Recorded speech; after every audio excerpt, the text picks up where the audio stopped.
In my previous video, I talked about the specifications of Samsung Galaxy S23 Ultra, and we saw that the Galaxy S23 Ultra is not a lot different than the Galaxy S22 Ultra, with the main upgrades being the primary rear camera and performance. In this video, let us talk about the other two phones in this series, that is the Samsung Galaxy S23 and S23 Plus. Like the S23 Ultra, there are not a lot of upgrades in the S23 and S23 Plus. So most of the specifications are the same as the last year's S22 and S22 Plus. Before talking about the specifications, let's quickly go through the design of both phones. Design-wise, the main change this year is in the camera layout because there is no longer a camera module. And this is a design that you will see in not just the Galaxy S23 and S23 Plus, but also in many budget or mid-range Samsung phones under the M or A series.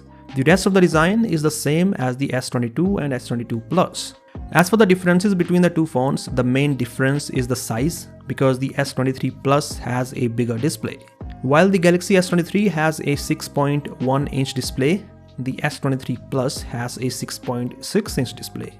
And both the phones have the same Full-HD Plus Dynamic AMOLED 2X display with Gorilla Glass Victus 2 protection, HDR10 Plus support, and an ultrasonic fingerprint scanner.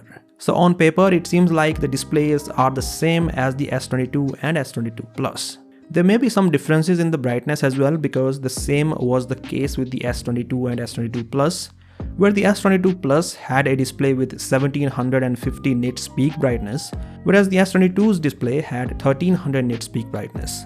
Moving on, another difference between the two phones is the battery size. Now since the S23 Plus already has a bigger display than the S23, it means it has more room inside. So Samsung was able to put a bigger battery inside and also keeping the overall thickness of the phone the same as the vanilla model. Now this was the case last year as well. Speaking of the battery sizes, the Samsung Galaxy S23 has a 3900 mAh battery compared to 3700 mAh last year. The Galaxy S23 Plus has a 4700 mAh battery compared to 4500 mAh last year. So the battery size has increased by 200 mAh for both the phones. The charging speeds are also different. While the Galaxy S23 supports up to 25 watt fast charging, the S23 Plus supports up to 45 watt fast charging. Now both these phones have support for wireless charging, but interestingly it maxes out at 10 watt, even though the last year's S22 and S22 Plus supported 15 watt. And well, those are all the differences between the two phones. Both the phones have the same chipset, that is the Snapdragon 8 Gen 2. And this time both the US and the European markets will have Snapdragon 8 Gen 2. The rear camera setup remains the same as last year, at least on paper.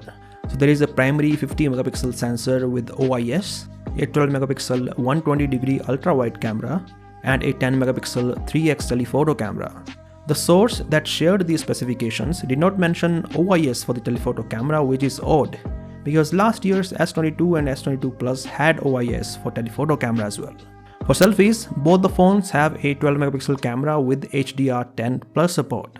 The primary rear camera can shoot 4K videos at 60 fps and 8K videos at 30 fps. The selfie camera can shoot 4K 60 fps videos as well. Finally, both the phones run on Android 13 based One UI 5.1. And well, that is all about the Samsung Galaxy S23 and S23 Plus. The only thing that we still do not know is the pricing. Anyways, that is all about this video, and as always, I'll catch you in the next one.